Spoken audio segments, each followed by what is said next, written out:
দ্বিতীয় স্থান নির্ধারণ করবেন জনাব এস এম মাইনুল ইসলাম, সভাপতি পূর্বাচল ক্রিয়েটিভ একাডেমি, এবং তৃতীয় স্থান নির্ধারণ করবেন জনাব আরিফুর রহমান শাহিন সরকার। 2 ভাগ হবে। স্টার্ট।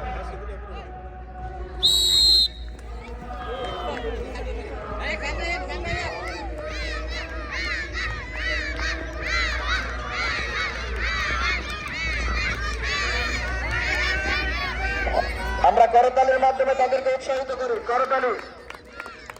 একবার শেষ, দ্বিতীয় ভাগ রানিং। প্রথম স্থান নির্ধারণ করবেন জনাব আশাদ ফকির, দ্বিতীয় স্থান জনাব এস এম মাইনুল ইসলাম, তৃতীয় স্থান জনাব আরিফুর রহমান শাহিন সরকার।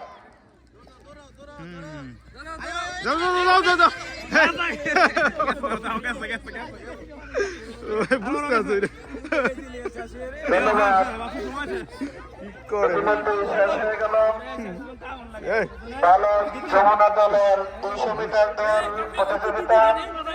আমরা অল্প কিছুক্ষণের মধ্যে পেয়ে যাব। এই খেলায় তারা বিজয়ী হয়েছে।